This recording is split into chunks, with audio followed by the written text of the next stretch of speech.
All right, welcome back to Niners Nightly. It is our pleasure to welcome to the KBR airwaves Howard Eskin. And of course, you know that name for years and years associated with the market of Philly. And the Niners are on their road to Philly. Friday, they board the bird. They'll be in Philly Sunday at 1:30 Pacific time, I think 4:30 Eastern. And I'll be there for it. We'll be out there. The Niners and the Eagles. And check out the Howard Eskin show. He is bigger than ever on Twitter, on Facebook, on YouTube, on Spotify, on Amazon, on Apple. I'm Absolutely everywhere. at Howard Eskin on YouTube. And he's with us on KBR. Howard, how are you? I've never had a bad day in my life. I've had some bad moments, but got to make more good hours than bad hours. But no, it's all good. It's a little cold on the East Coast, but I think actually I was just going to check the weather forecast for you. Actually, on Sunday, it's not going to be bad. It's going to be because it's a 4:30 game Eastern time. It's going to be probably in the low 40s or 30s, so it's not going to be as warm as you want it to be. But hey, listen, it's football season. That's the way it is. Baseball season's around the corner, and the Sixers suck. So other than that. And it could be worse. The weather could be worse, right? I mean, heck, Yeah, there could are have snow. you could have snow. You could have. I've been there at Army Navy when there was 1.5 feet of snow, so it's not necessarily. You guys can get heavy snow this time of year, so maybe the Niners are dodging a bullet. Tell us a little bit about the Eagles. First of all, before we get into the Eagles, way back in the Harbaugh years, when Gary and I were having you on, and the Eagles were playing the Niners in Philly. And the Eagles were big favorites, and Justin Smith made a big play at the end of the game. The Niners won.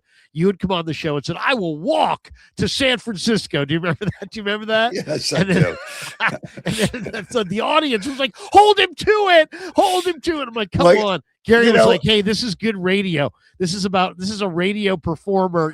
We were having so much fun with that. Wait a minute. As an addendum, during the pandemic, and this is way after that pandemic, I started walking 15, 18 miles a day, some days 20 miles.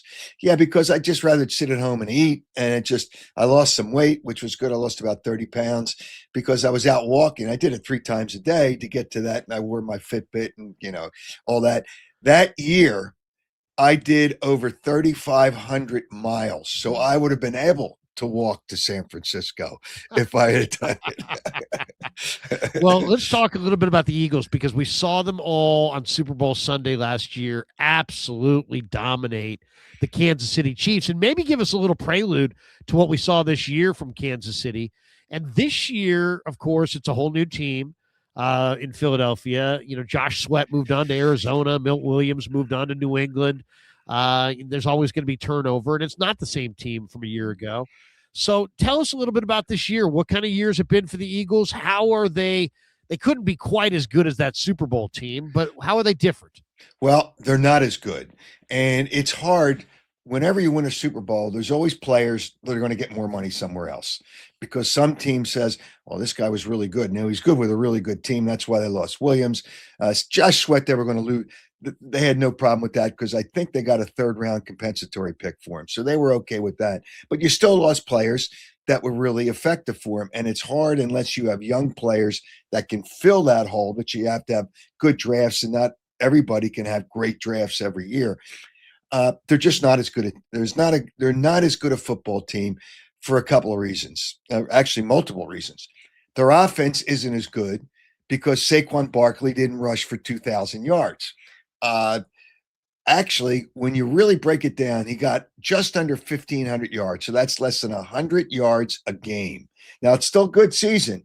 Their offensive line is not as good. They lost an offensive lineman. Lane Johnson's been hurt. The center, Cam Jurgens, is not as good as he was last year. He had off-season surgery. I don't know if that affected him. Jordan Mailata, who I think is very good, did not have as good a year this year. So when you look, so the offensive line isn't as good. So your running game now is not as good. And if your running game isn't as good, the way the Eagles run their offense, then your passing game is not going to be as good because Jalen Hurts depended on the run to make him more effective. So they had to guard against the run teams how to guard against the run. Now they a lot of teams stack the defensive line of scrimmage, and you're not going to run the ball. Jalen, you're going to have to pass the ball, and he's not been as effective. Now I think Jalen Hurts, and I go through a lot of crap here in Philadelphia because and Tanner McKee played with a bunch of backups, so you can't judge him off of that game. Fundamentally, I think Tanner McKee is better. That doesn't mean he's a better quarterback. That means fundamentally he's better. A smarter guy, goes through his progressions better, stronger arm. But that's the one. Those are the deficiencies that Jalen has. And when I had on my podcast, I've had Kurt Warner, Chris Sims, and Chris Sims is hated here in Philadelphia because he speaks the truth about the quarterback. The reality is Jalen Hurts does not go through his progressions as well. Kurt Warner pointed out once he doesn't have his first read, he starts to take off and he doesn't look downfield like a lot of good scrambling quarterbacks do. He's good. He's not great. Is he good enough? If you stop the running game, now the Eagles have some issues. Now, against Buffalo, the last game that they played the regulars, which was the second last game of the season, they didn't score a point in the second half. They should have lost to Buffalo. Josh Allen, I don't know how he missed a wide open receiver for a 2-point conversion that would have won the game for Buffalo, but the Eagles would have still finished in first place. As it turns out, they would have still been the third seed in the NFC. But it's just they didn't score. They didn't score a point. They didn't have 1 yard passing in the second half, and they only had 17 yards total offense in the second half. Now, they always blame the offensive, always people here in Philadelphia and the sports talk show guys, they just target the offensive coordinator, Kevin Petullo. So reality, the Eagles offense isn't as good. That's a key factor. Their defense is good, but they're not as good. So because they lost players. So they're not as good a team, but who in the NFC I think the Rams are a better team. The 49ers, obviously, in a team out there is a better team. I don't know. I can't believe the 49ers had as good a year as they had, but the Eagles are not as good a team, both offensively and defensively, yet they are a good team, but not as good a team. How much heat does Sirianni get, or should he get, for his plan in Week 18? I mean, they could have got Green Bay, right? Instead, they lost. They rested guys. They lost, and they got the Niners. But they could have gotten that 2 seed. It wasn't locked up or anything, but they could have got it. Should they have gone for the 2 seed? I mean, I guess the question is this: if the Niners have a big first half, and all of a sudden it's, I don't know, Niners by 10 going into the locker room, is the crowd going to just unleash all kinds of fury on Sirianni for his approach to Week 18? What do you think? Well, first of all, they're not going to wait till halftime. Not the fans in Philadelphia. Yeah, right. They kill him after the first series. If they have a 3 and out on the first series, there'll be a smattering of boos in the stadium. These Eagles fans are very passionate, yes, but many of them are idiots. And they have no patience, and they just jump to conclusions.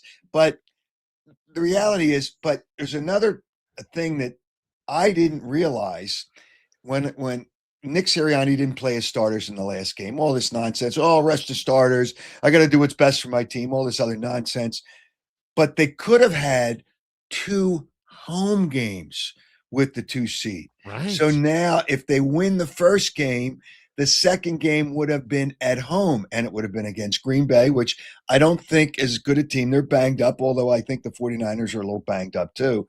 Yeah. But they would have had Green Bay here in Philadelphia. And if they won that game, the second game would have been a home game. That is, to me, the biggest difference, the biggest point of not playing the starters. Now, hindsight's 2020, and you can say all that, but if you're scared, get a dog. You got to play guys. You can't worry about them getting hurt. They can get hurt in the first series of the next game of the playoff game. That's not. You got to play, as it turns out, because 2 home games were at stake. I think it was more important to play your starters. Hey, listen, they schedule 17 games. You play 17 games. All this BS about not playing the last game. And there's teams that had nothing to play, teams that were in the playoffs that win or lose had nothing to play for, still played their starters. And and the Eagles at least should have gone probably a half with the starters, at least a half, because one of the other reasons is because the week before, the offense didn't do a damn thing in the second half, not 1 point and only 17 yards total offense, no yards passing, just to get him in there to get a feel of real game action again rather than wait for the next week. Now, they still might beat the 49ers. I don't think it's a gimme, but he still should have played his starters at least some of the game. And now that I realize that they could have had an extra home game. It's you look at the numbers. I think of the Eagles offensive line as a premier offensive line, but their O-line finished the regular season 16th in pass block win rate and 14th in run block win rate. Are those numbers right? Niners O-line finished 12th in both those areas. You tell me the Eagles offensive line was just mid-pack? Has their O-line regressed to that degree? Was Kelsey that key to them? Well, Kelsey, but they lost a guard. They lost the right guard, Becton, who was a good player, and Tyler Steen is okay. So they lost that. Cam Jurgens had surgery in the offseason. He didn't play as well this year as he did last year. And again, I think Jordan Mailata is very, very good, but I don't think he played as well. Matter of fact, he didn't play as well this year. It's hard to duplicate those seasons. So their offensive line isn't as good. It was the best offensive line, I think, probably in football last year. Obviously not close this year. And their defensive players aren't as good. They've had a question all year at one of the corner spots. Quinyon Mitchell is terrific. Yeah. Safeties are okay. Zach Bond had a great year last year. He's had a nice year this year. They picked up Phillips from Miami, right? Who's been a nice addition, but they're just not as good good, but not as good defensively. And last year, turnovers were a big factor for the Eagles.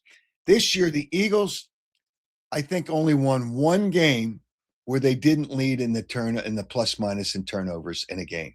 So if the 49ers turn it over, the Eagles are going to win the game.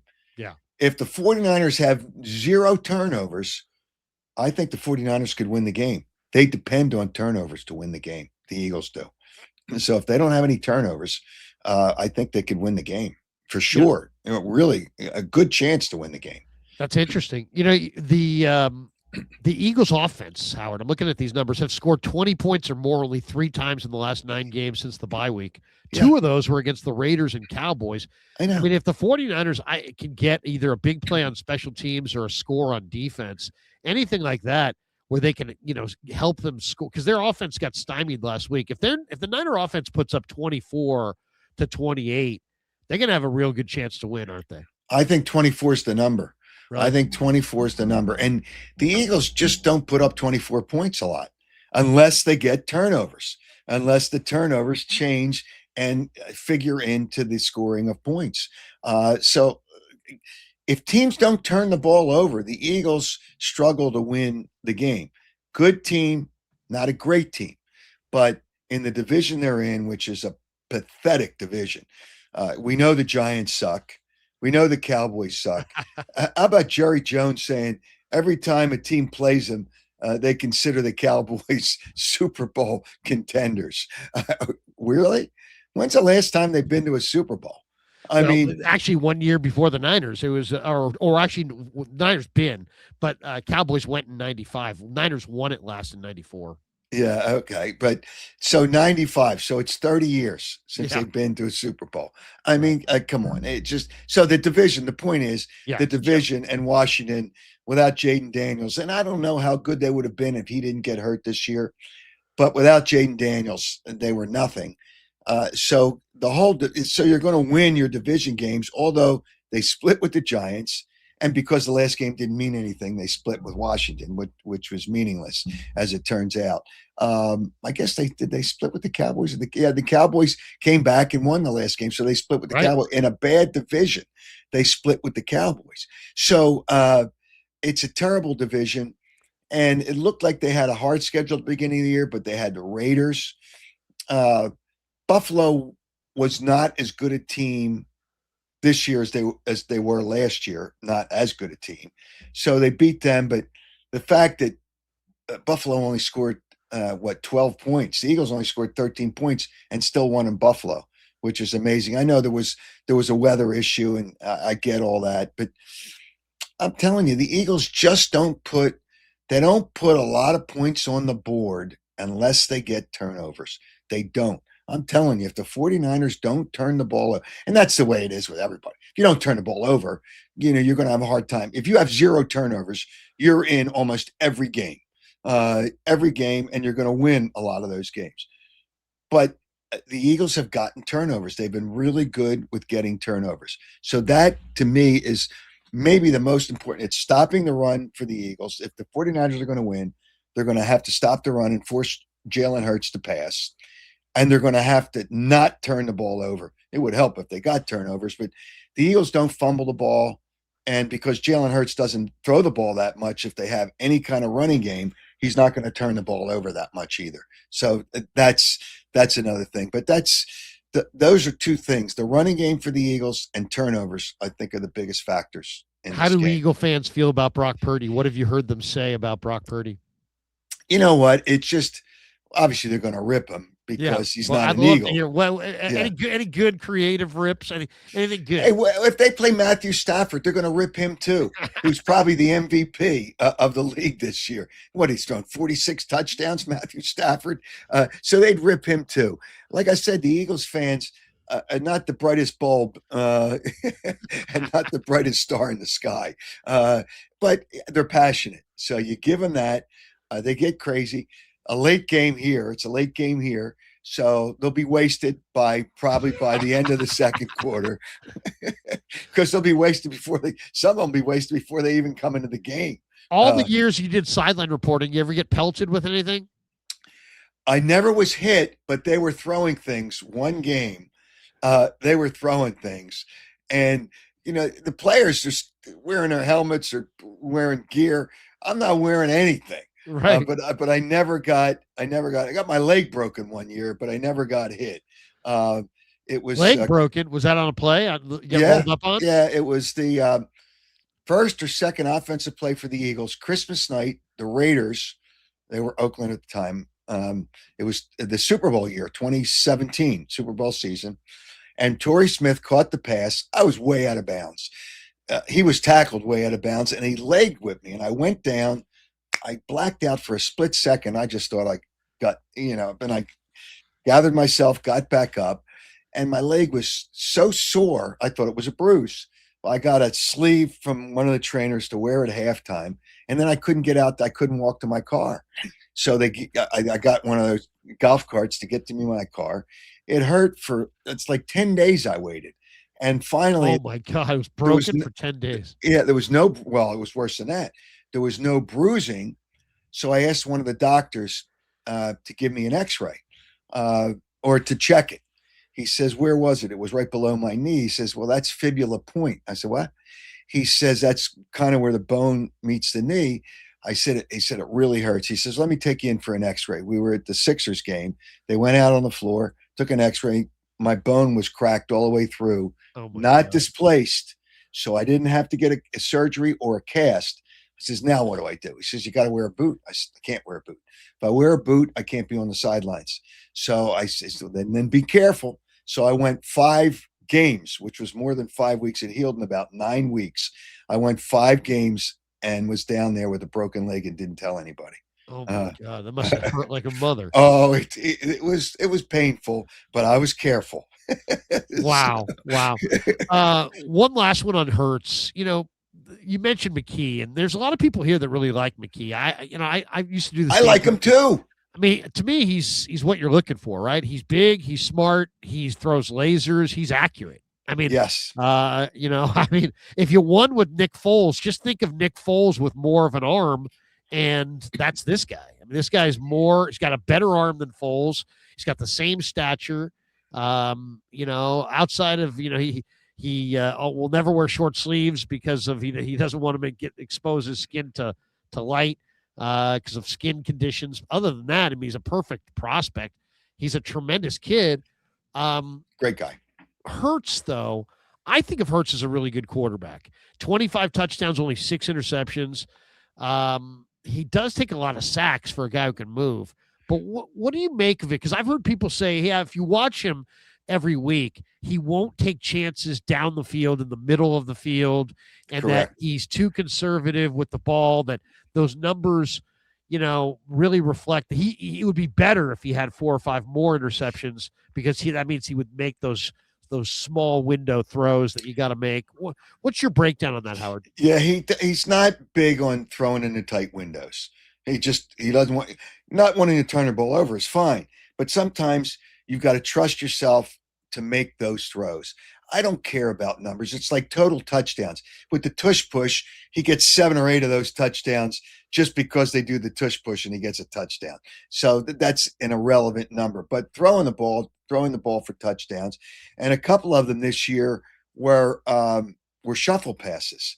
Off a play fake and to the tight end. It's a forward pass, even though it's a lateral. It's a forward pass, so it's a pass and it went for a touchdown. But regardless of that, he's a good quarterback. I don't think he's a great quarterback because you don't have to take chances, but you have to trust yourself to make throws. And he's not comfortable throwing in the middle of the field. He's not comfortable, and they finally talked him into taking more snaps under center, which is which allows you to have better play action when taking a snap under center. From what I was told, and I was told this last year, he was uncomfortable because he really couldn't see the defense as well taking a snap under center. He's not a tall guy; he's maybe 6'1". So, but when you compare him to Tanner McKee, Jalen Hurts is better right now. But Tanner McKee, I think, is a starting quarterback in 3 years in the NFL. I don't know where. It's not going to be with the Eagles because I think they're going to trade him because he's not going to sign a contract. Because if he signed a contract, he wouldn't get starter money because Jalen Hurts is still here. So I think he's got 1 year left on his contract. And so they may trade him in the offseason, but I think he's going to be a starter. You're right. He's got a strong arm, makes really good reads on the progressions. He's got good pocket presence. Now, he's not as athletic and not as fast, but he's got good pocket presence.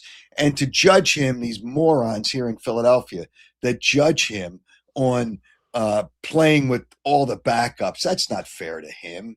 It's not fair to him. He was playing with the back. He had Devontae Smith in there until he got his 1,000 yards for his incentive, and that was the end of that. There were backup wide receivers, backup on the offensive line, backup running backs.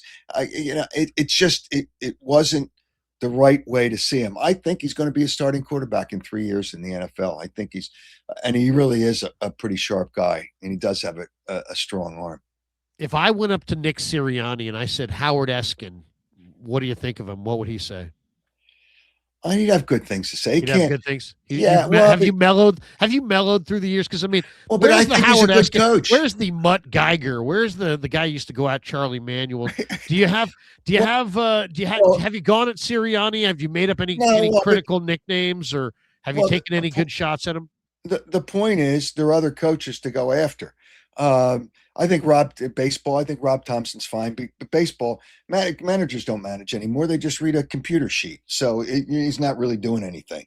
The basketball coach is average. Nick Nurse is average at best, and B-Dub won't listen to anybody, so it doesn't make any difference. But I think Nick Sirianni is a good coach.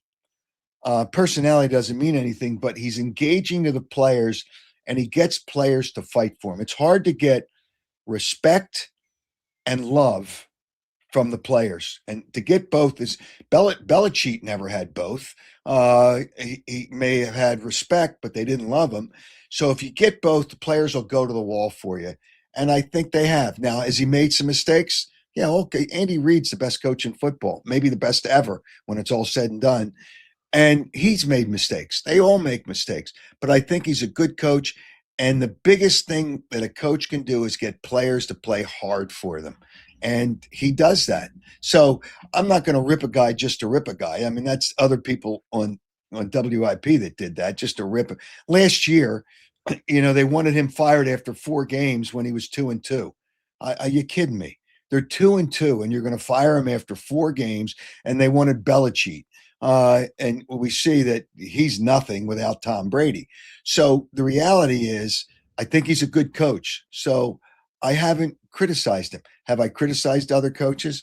You can go way back. I buried Rich Kotite, who was an idiot.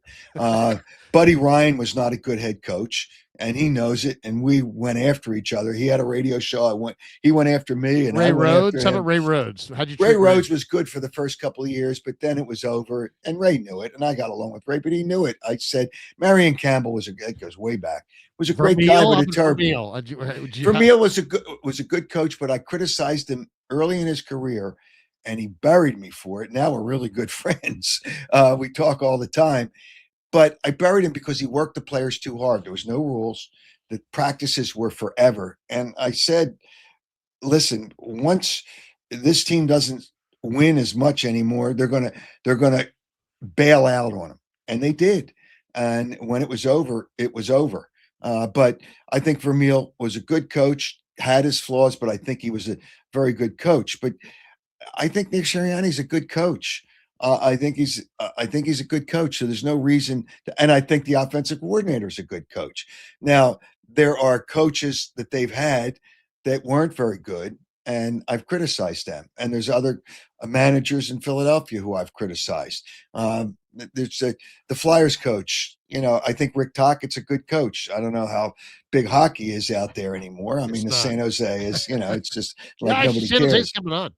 Yeah, but the reality is, there's good coaches, and I look at the way the players respond to them and play for them. Play calls. Players make plays. Coaches don't make plays. Players make plays. You call a play, and the quarterback doesn't execute the play properly. Is that the coach's fault? Is that the coach? I would think. I mean, like if Shanahan wins the Super Bowl here, Howard, I think he's kind of a made man, and I think he can kind of call his shots. I'm surprised that Doug Peterson, after he won the Super Bowl there, didn't last very long. And I would think of Sirianni, since he just won the Super Bowl and is on top of the football world, that he would be somewhat of a made man for a few years. You're telling me that that's probably not the case. Huh? Well, he just signed a new contract. Win Sunday. Are people going to call up IP and be like, Sirianni's got to go? Yeah, but he just signed a new contract, started this year. So they're not going to get, it had to be at least probably a 4-year contract. So they're not going to fire a coach with 3 years left. Teams do it. I mean, John Harbaugh got fired with 3. I mean, a lot of these guys got fired. Kevin Stefanski, I think, has 3 years left on his contract. So it doesn't matter, but I don't think they will fire him because in the end, you got to know whether it's the players. Look at all these coaches that were fired. Except John Harbaugh, and I don't think Lamar Jackson did a really good job for the most part this season. He was okay, but the other coaches had no quarterback. So the reality is, coaches get fired. It's unfair, and I don't think Nick Sirianni will be fired, even if they lose on Sunday. There'll be a lot of screaming and yelling. Doug Peterson got fired because the Eagles wanted him to fire 2 of his assistant coaches, and he wouldn't do it. And he had years left on his contract. He says, I'm not going to do it. And knowing he was going to get fired. So he got fired. It's just, it happens, and it's unfair because players are the ones that have to make the plays. It's just coaches giving them plays. Hey, listen, I'm still upset with Kyle Shanahan, and you're going to ask me why. I know you're going to ask me why. Yes, I need to know why. Okay. He was the offensive coordinator of the Atlanta Falcons when they had the Patriots and Tom Brady beat 28-3. 28-3. But here's the worst part about that: 21-yard line. They get a first down. Atlanta does, and he calls a pass play. And Matt Ryan who I was rooting so hard for. Matt and I have known each other for years. He grew up here in Philadelphia, played high school ball here in Philadelphia. I was rooting so hard for him, and I saw him after the game. He said, "I'll talk to you later." So he calls a pass play, 21-yard line. That field goal kicker had missed from inside 40 the whole year. The whole year. So you go up from 8, you go up 11. There'll be about 7 minutes left. There's no way the Patriots are going to come back and win that game. None. But Kyle Shanahan had to get cute and had to call a pass play when it's first down on the 21, run 3 plays, run some clock, get them to use their timeouts, kick the field goal, and go home a winner in that Super Bowl. So I don't think the Patriots, they say Brady won 7 Super Bowls. That one was not a win. That was a loss by Atlanta. And Pete Carroll went brain dead when he didn't run Marshawn Lynch. And he had Russell Wilson, who's terrible, by the way, in the red zone. What a fraud he is. He's terrible in the red zone. And they haven't passed, and he throws an interception. That game, it was over. It's just so that's 2 wins for the Patriots that they shouldn't have had. And one of them is Kyle Shanahan. And you can tell Kyle, I'm still upset with him. Howard Eskin is still upset. Howard, there's a bunch of Niner fans that are getting on the bird and coming east. I'm one of them. I'll be out there with my kid. We're looking forward to it. Give me 1 or 2 things we got to do in a weekend in Philly. Well, I could tell you what you do during the game. Don't wear a 49ers jersey. That's one thing you don't want to do. Well, you got to have. I'll be in the press box, I think. Well, the kids, but the kids are going to come to the game, right? Yeah, well, my kid's not. He's not going to wear a jersey. He's, okay. But we just want to know what's a good spot we ought to hit. Okay, yeah, I know. You can go to South Philly. Any of the Italian restaurants in South Philly are really, really good. I'm going to give you a secret spot. All right, it's a quiet. It's Giorgio's on Pine. Now it's a little place. It's right off Broad and Pine. It's an Italian restaurant. He used to be one of the owners of a big Italian restaurant down at 2nd and South. But Giorgio's on Pine, terrific. Quaint, quiet place. If you need reservations, let me know, and I will call Giorgio if you want to go there. You got to have a cheesesteak. Now, Joey Merlino makes everybody believe his cheesesteaks are the best. Let me tell you something. The real best cheesesteak? Because you're native. Well, I think Joey Merlino is really good, but Angelo's, Bradley Cooper goes to Angelo's all the time when he comes into Philadelphia. And actually, he and the owner of Angelo's have opened up a cheesesteak shop in New York together. And that's really, really good. Really good. And Angelo's. That's like 9th. It's 9th and Dickinson. But if you go Angelo's Pizzeria in South Philadelphia, you'll find it. But that's a really good cheesesteak. A really good cheese. And then, of course, I'd rather go to Geno's than Pat's. Everybody goes to Pat's, but I'd rather go to Geno's than Pat's for whatever reason. Why do you choose Geno's over Pat's? Because I knew the guy that owned it, and he was always a really good guy. And I think Pat's is good, but they build a lot of their cheesesteaks on reputation. And I don't know if it's as good as Geno's right now. But I would say if I had to go to one in South Philadelphia, I would take Angelo's. Now, Joey Merlino, who's Joey's Cheesesteaks, who's near the stadium, doesn't like him because he said he's a rat. But so, I don't know any of that stuff.